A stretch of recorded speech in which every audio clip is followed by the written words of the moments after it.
Channel. Present మనమైతే పరండా fort, Osmanabad జిల్లా, మహారాష్ట్రలో ఉన్నాము. ఇప్పటి నుంచి మన ఛానల్లో ఎక్కువ కోట వీడియోలే వస్తాయన్నమాట. అంటే వీలైతే గుహలు కావచ్చు, అవి కనబడితే తీస్తాము. కానీ ఈ మహారాష్ట్రలో ఎక్కువ రాజులు పాలించారు కాబట్టి వాళ్ళకి సంబంధించిన కోటలు ఎక్కువ ఉన్నాయి.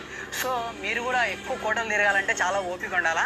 మేము ఆల్రెడీ యూట్యూబ్లో వీడియోస్ చేస్తూ ఉంటాం కాబట్టి మీరు మన ఛానల్ ద్వారా హ్యాపీగా వీడియోస్ చూడొచ్చు. అండ్ వీలైతే మన వీడియోలు షేర్ చేయడానికి, అలాగే లైక్ కొట్టడానికి ప్రయత్నించండి. ఈ కోట చరిత్ర గురించి మాట్లాడుకోవాలంటే ఇప్పటి వరకు రాజులందరూ కూడా కోటలు కట్టించినారని చెప్పి మనం వినింటాం. కానీ ఫస్ట్ టైం ఒక మంత్రికి ఎంత ఇంపార్టెన్స్ ఉందో మీరు అర్థం చేసుకోవచ్చు. ఎందుకంటే ఈ కోటను మహమ్మద్ గవాన్ అనే ఒక మంత్రి కట్టించినాడు 15వ శతాబ్దంలో. సో ఆయన విలువ ఎటువంటిదో ఆలోచించండి. మనము ఆల్రెడీ బీదర్ ఫోర్ట్లో కూడా ఆయన ఒక కాలేజ్ కట్టించినాడు. అండ్ మళ్ళీ ఇక్కడ కోట కూడా కట్టించినాడు. బహమనీ సుల్తాన్ల దగ్గర ఒక మంత్రిగా ఉండేవాడు అనమాట. సో ఆయన కాలంలో ఆయన ఈ సూపర్ 6లకు చంద్రబాబు చెప్పే ఈ సూపర్ 10లకు అది ఎంత ఖర్చు అవుతుంది? సాధ్యమేనా? ఈ 2019లో మనం బహమనీ సుల్తాన్ల దగ్గర ఒక మంత్రిగా ఉండేవాడు అనమాట. సో ఆయన కాలంలో ఆయన కొన్ని రాజ్యాలు ఇచ్చినారు. అదే భాగంగా ఈ కోటను కూడా కట్టాడు అనమాట. ఈ వీడియోలో అయితే మీకు ముఖ్యంగా ఒక బావి ఉంటుంది, చాలా బాగుంటుంది. ఇంకా డోర్స్ కావచ్చు, ఇంకా ఇక్కడ కొన్ని మహల్లు కావచ్చు, అవి కూడా బాగానే ఉంటాయి. లాస్ట్ వరకు చూడడానికి ట్రై చేయండి, వీడియో బాగానే ఉంటుంది. ఓకేనా? ఇంకా ఫోటో వీడియోలు వస్తాయి ఎక్కువ, అది బాగా గుర్తుపెట్టుకోండి. ఇంకా స్టార్ట్ చేద్దాము, ఆలస్యం చేయకుండా వీడియో స్టార్ట్ చేద్దాం. ఫ్రెండ్స్, కోటలోకి ఎంటర్ అవుతున్నాం మనం ఇప్పుడు. ఇక్కడ డోర్ చూడండి, గంభీరమైన డోర్. అండ్ ఇక్కడ వచ్చేసి కందకం చూడండి. మనం ఎక్కడ చూసినా కందకాల్లో నీళ్ళు ఉండవు, కానీ ఇక్కడ కందకంలో నీరు ఉన్నాయి. అక్కడ దూరంగా చూడొచ్చు మీరు. ఇక్కడ ఈ మాత్రం ఇంత లేవులే కానీ. అండ్ ఇటు సైడ్ కూడా కందకం ఉంది. ఈ కందకంలో నీళ్ళు ఉంటాయి కాబట్టి శత్రు సైన్యం కేవలం ఈ దారి వెంబడి మాత్రమే పోవాలా, ఇంకా వేరే ఆప్షన్ లేదు వాళ్ళకు. లోపలికి శత్రు దుర్భేద్యమైన కోట గోడలు చూడొచ్చు, కోట డోర్ చూడొచ్చు. పైనుంచి వేడి నీళ్ళు, వేడి నూనె వస్తారు శత్రువుల మీద ఒకవేళ వస్తే.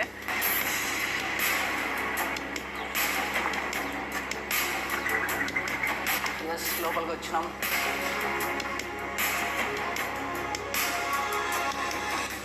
చూస్తున్నారా? ఎంటర్ అయినాం మనం. ఇక్కడ చూడొచ్చు పాత డోర్స్ ఇవన్నీ కూడా పక్కన పడేసారు. ఇది మొత్తం పుచ్చిపోయింది కాబట్టి మనం స్టార్టింగ్లో చూసినది అది ఆర్కియాలజికల్ డిపార్ట్మెంట్ వాళ్ళు చేపించినారనమాట. అండ్ ఇవి వచ్చి ఇక్కడ సైనికులు ఉంటారు. మనం ఏ కోటలో కూడా ఇంతవరకు ఫిరంగులు పెట్టి శత్రువులు వస్తే చంపేస్తారని చెప్పి మాట్లాడుకున్నాం. కానీ ఇక్కడ మనం ఏకంగా ఫిరంగులు చూడొచ్చు. చిన్న ఫిరంగులు ఇవి. ఇక్కడ అండ్ ఇక్కడ ప్రతి చోట కూడా, ప్రతి రంధ్రంలో కూడా ఇక్కడ ఫిరంగులు అయితే ఉన్నాయన్నమాట.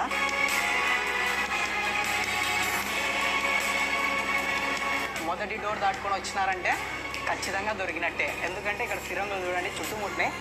శత్రువులు వచ్చినారంటే స్మాష్ అంతే. ఇంకా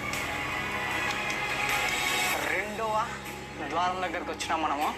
ఇక్కడ చూడండి మేకులు. చెప్పాను కదా ఆల్రెడీ, మీకు ఇంతకుముందు ఫోటోలో కూడా చెప్పాను నేను. ఇలా మేకులు ఉన్నాయంటే కారణం ఏంటంటే ఒకవేళ ఏనుగులతో బద్దలు కొట్టడానికి ప్రయత్నిస్తే ఏనుగులకి ఇవి గుచ్చుకొని చనిపోతాయి, లేదంటే భయపడతాయి. సో అందుకని చెప్పి ఈ విధంగా డోర్లకు ఉంటాయి అన్నమాట. చాలా కోటల్లో చూసింటాం, చాలా పదునైన ఇది అవి ఏమంటారు చాకుల్లాగా ఉంటాయి. అండ్ ఇక్కడ చూడండి ఫిరంగులు, చిన్న ఫిరంగులు. ఇట్లా అండి పైకి వస్తే అర్థమవుతుంది మీకు. ఒకవేళ శత్రువులు ఈ రెండో గేట్ దగ్గరికి వచ్చినప్పుడే ఇక్కడ నుంచి వాళ్ళ మీద దాడి చేయొచ్చు. చిన్న చిన్నవి ఇవన్నీ కూడా.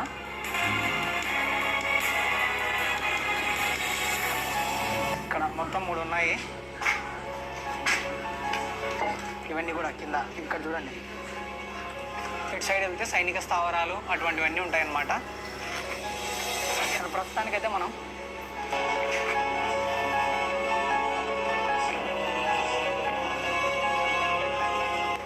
మూడవ ద్వారం దగ్గరికి వెళ్తున్నాము. ఈ మూడవ ద్వారం కొంచెం మొత్తం డోర్స్ అన్నీ పడిపోయినాయి కాబట్టి కొత్తగా ఆర్కియాలజికల్ డిపార్ట్మెంట్ వాళ్ళు ఇవి పెట్టించినారనమాట. చూడండి కొత్తవి ఇవి. అండ్ ఇక్కడ పెద్ద బావిలాగా ఉంటుంది కింద. ఇందులో నెయ్యి పోసేవారనమాట. నెయ్యి ఎందుకంటే ఇందాక మనకు అన్న చెప్పినాడు అనమాట. యాక్చువల్లీ మనం నెయ్యి వంటకాల్లోకి, లేదంటే వేరే దానిలోకి ఏదానికన్నా ఆయుధాలకు అట్లా వాడతాం అనుకున్నాము. ఏదైనా గాయాలైతే ఈ నెయ్యిని కూడా వాడేవారంట. అంటే గాయాలైనప్పుడు ఆ నెయ్యిని గాయాలకు పట్టించేవారంట. సో అది విషయం. అండ్ మూడో ద్వారం చూసుకొని ఆడ పైన చూస్తున్నారు కదా, ఆ పైన నుంచి బాగా వేడిగా ఉండే నీళ్ళు ఇంకా వేడి చేసిన నూనె శత్రువుల మీద పోసేవారంట ఆ పై రంధ్రాల నుంచి. సో ఆ విధంగా వాడుకునేవారు అనమాట. అండ్ ఇటువంటి బుర్జులు మొత్తం కూడా 46 బుర్జులు ఉన్నాయి ఈ కోట మొత్తంలో. మొత్తం 24 కిలోమీటర్లు కాదు 24 ఎకరాలు. మొత్తం 24 ఎకరాల కోట ఇది. అండ్ ఇక్కడ ఒక మహల్ ఉండేదంట, ఆ మహల్ అంతా కూడా పడిపోయింది, ఇప్పుడు మహల్ లేదు ఇక్కడ. అండ్ నెక్స్ట్ ఇక్కడ మసీద్ ఉంది. ఈ మసీద్ ఉంది కదా, ఈ మసీద్ని ఇప్పటికి కూడా వాడుతున్నారంట. అంటే జనాలు నమాజ్ టైంలో ఇక్కడికి వచ్చి నమాజ్ చేసుకుంటారు. ఓకే. అండ్ ఇక్కడ పైన ఫిరంగి ఉంది, ఆ ఫిరంగి చూద్దాం రండి. దాని తర్వాత మనం ఇంకా చాలా ఫిరంగులు ఉన్నాయి ఇక్కడ.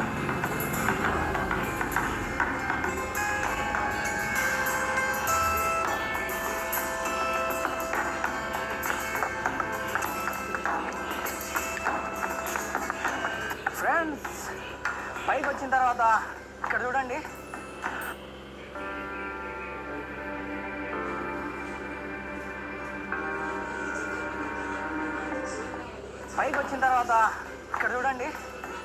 పెద్ద ఫిరంగి. ఇక్కడున్న ప్రతి బుర్జు మీద కూడా ఇటువంటి ఫిరంగులు ఉంటాయన్నమాట. ఎగ్జాంపుల్ మనకు అక్కడ కూడా ఒక ఫిరంగి అయితే కనపడుతుంది దూరంగా. అండ్ ఇక్కడ చూడండి ఈ ఫిరంగి, ఇక్కడ ఒక కథనం ఉందన్నమాట. అంటే ఇక్కడ లోకల్ వాళ్ళు నమ్ముతారు, అది వాస్తవం అనేది ఎక్కడ పుస్తకాల్లో లేదు. శివాజీ మహారాజ్ గారు ఈ ప్రదేశానికి 2 రోజులు వచ్చి ఉన్నారంట. సో ఆ సమయంలో ఏం జరిగిందంటే ఇక్కడ చూడండి, ఆయన మోకాలు పెట్టారంట ఇట్లా, ఇది బొటకన వేలు అని చెప్పి నమ్ముతారు. కానీ ఇది పుస్తకాల్లో లేదు, కేవలం లోకల్ వాళ్ళు చెప్పే కథనం మాత్రమే. అండ్ నెక్స్ట్ ఇక్కడ రండి, మసీద్ మనం ఇందాక కింద నుంచి చూసాం కదా, ఇప్పుడు పైన చూడండి ఎంత బాగుందో, పెద్ద మసీదు. అండ్ ఇక్కడ వచ్చేసి రాజ్యంలో ఏమేమి జరుగుతుంది, ఎవరెవరు వస్తున్నారు, ఒకవేళ శత్రువులు వస్తే ఇక్కడ నుంచి మొత్తం క్లియర్ కట్గా కనపడుతుంది అన్నమాట. చూడండి, మీకు ఆల్రెడీ ఈ ప్రదేశానికి వచ్చి కిందికి చూస్తే అర్థమవుతుంది. మొత్తం అంతా ఇప్పుడంటే బిల్డింగ్లు ఉన్నాయి, ఒకప్పుడు బిల్డింగ్లు లేవు కాబట్టి ఎక్కడ ఎవరు వస్తున్నారు అనేది మొత్తం అబ్జర్వేషన్లో ఉంటుంది. ఓకేనా?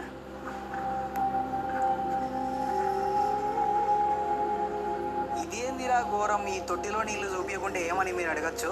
కానీ ఇది పూర్వం గుర్రాలు ఇటువంటి తొట్టిలోనే నీళ్లు తాగేవారు అనమాట. తాగేవారు కాదు, మళ్ళీ గుర్రాలకు ఎందుకు అంత రెస్పెక్ట్ అవసరం లేదు, కానీ గుర్రాలు నీళ్ళు తాగేవారు అనమాట ఇటువంటి తొట్టిలో. సో అందుకని ఈ తొట్టిని అయితే చూపిస్తున్నాము. ఓకే, వెళ్దాం రండి. నెక్స్ట్ మనం ఆయుధకారం దగ్గరికి వెళ్తున్నాము. గబ్బిలాలు అయితే కిచ సౌండ్లో ఇక్కడ చూడండి, మనకు కొన్ని ఫిరంగి గుండ్లు, కొన్ని పాత ఫిరంగులు ఇక్కడ కూడా కనపడతాయి. చూస్తున్నారు కదా, ఫిరంగి గుండ్లు, ఫిరంగులు. అండ్ లోపలంతా కూడా ఆయుధాలు తయారు చేసేవారు అనమాట. మొత్తం ఆ గుండ్లు లోపల ఉన్నాయి, గుండ్లు ఇంకా ఇప్పటికి కూడా అవన్నీ బూడిపోయినాయి. గబ్బిలాలు అయితే పిచ్చ సౌండ్ చేస్తున్నాయి. చూద్దాం రండి, వీలైతే ట్రై చేద్దాము. ఇవన్నీ కూడా భటులు వాళ్ళందరూ ఉంటుంటారన్నమాట ఇటువంటి చోట. చల్లగా కూల్గా ఉంది. ఇవన్నీ తయారు చేసిన ఆయుధాలు స్టోర్ చేయడము అండ్ తయారు చేయడము, ఆ రెండు ఇక్కడ జరిగేవన్నమాట. మొత్తం డార్క్ ఉంది, ఏం కనపడదు మీకు చూసినప్పుడు. లోపల డార్క్ ఉంది ఎక్కువ.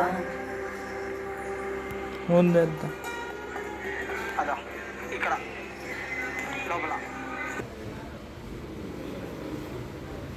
ఫిరంగి గుండ్లు అవన్నీ పూడిపోయినాయి. గబ్బిలాలు అయితే వాసన ఎక్కువ ఉంది ఇక్కడ. అండ్ గబ్బిలాలు విపరీతమైన సౌండ్ చేస్తున్నాయి.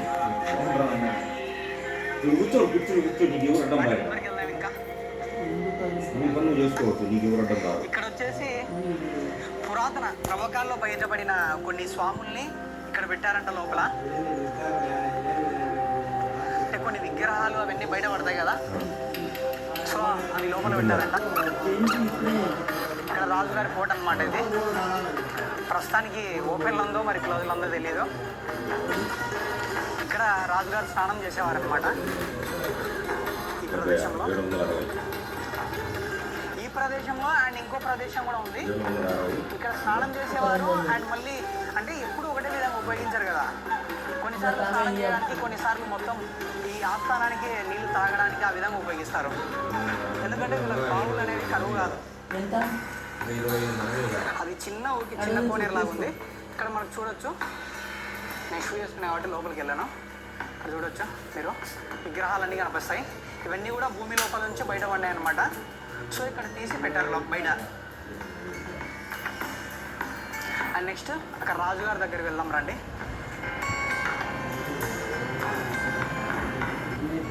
చూడండి ఇక్కడ కూడా లాగేశారు. ఒక్క ఛాన్స్ అని వచ్చి ఉన్న కంపెనీలన్నీ తరిమి కొట్టాడు. మా ఉద్యోగాల్ని పోగొట్టాడు.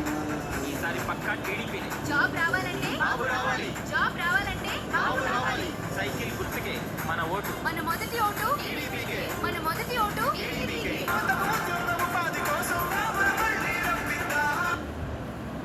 అలాగే అంటే లోపలికి వెళ్ళి చూపించేవాళ్ళం. కానీ ఈ విధంగా ఉండేదన్నమాట. అంటే రాను రాను రీమోడలింగ్ చేసింటారు. ఎందుకంటే ఒక్కటే రాజు పాలించాడు కదా.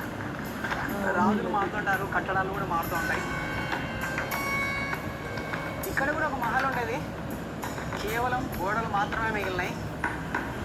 మొత్తం మహల్ అంతా పడిపోయింది. ఈ వీడియోలోనే హైలైట్ పాయింట్ ఏంటంటే ఇక్కడ ఉన్న బావే. సో చివరి వరకు చూసిన వాళ్ళు లక్కీ అని చెప్పొచ్చు.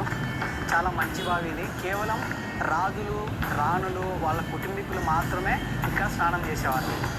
చూస్తున్నారు కదా, ఇక్కడ ఆర్చులు కనపడుతున్నాయా? ఇటువంటి ఆర్చులు ఇక్కడ చిన్న కింద ఆర్చులు కనపడుతున్నాయా? దానికంటే కింద కూడా ఇంకా ఉన్నాయంట. అంటే అంత లోతు ఉంది ఇది. అంటే ఇటు పైన కనిపించే ఆర్చులు ఇంకా కింద కూడా ఉన్నాయి. మళ్ళీ అక్కడి నుంచి 20 అడుగుల లోపలికి ఉందన్నమాట ఈ బావి. చూసి అర్థమవుతుంది మీకు బావి ఎంత బాగుందో. అండ్ వీలైతే అక్కడ నడుచుకొని వెళ్ళడానికి ఉంది. చూద్దాం రండి, వెళ్ళి చూద్దాం. ఇక్కడ స్టార్టింగ్లోనే చూడండి నీళ్ళు ఉన్నాయి. రండి, ఇక్కడ నుంచి గేట్ ఓపెన్ చేసి ఉంది. లోపలికి వెళ్దాం. ఆర్చులు బాగుంది. చూస్తున్నారు కదా,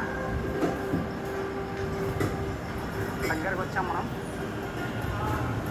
ఎస్, ఇవి మెయింటైన్ చేస్తే బాగున్నాయి నీళ్ళు. కానీ ప్రస్తుతానికైతే అంత గలీజ్గా ఉన్నాయి, పాచి పట్టి. 1 2 3 4 5 6 7 8 9 కాదు, ఓన్లీ 8 ఆర్చులు ఉన్నాయన్నమాట మొత్తం. ఇలాంటి 8 ఆర్చులు మళ్ళీ చిన్న కింద ఈ చిన్న ఆర్చులు అయిపోయిన తర్వాత మళ్ళీ కింద కూడా సేమ్ ఇట్లా పెద్ద ఆర్చులు ఉన్నాయి.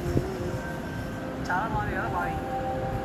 మరి నీళ్ళలోకి ఎలా దిగేవారంటే అక్కడ మెట్లు ఉన్నాయి. సో ఆ మెట్ల ద్వారా దిగి కింద స్నానం చేసి ఎక్కేవారు అనమాట. పైన కూడా చూడండి అంతా కట్టడం ఇండో ఇస్లామిక్ స్టైల్లో ఉంది కట్టడం అంతా కూడా. ఇటు సైడ్ నుంచి దిగేవారు.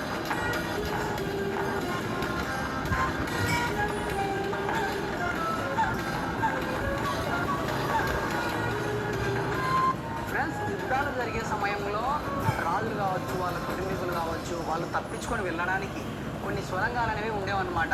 సో కోటకు మనం చాలా దూరం లెఫ్ట్ సైడ్లో ఉన్నామన్నమాట. ఆ లెఫ్ట్ సైడ్ అయితే మనకు చూడొచ్చు, ఇక్కడ ఊడిపోయింది ప్రస్తుతానికైతే.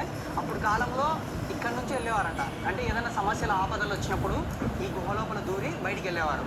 ఓకేనా, ఇక్కడ చూడండి, ఇక్కడ కింద చూస్తే అర్థమవుతుంది మీకు.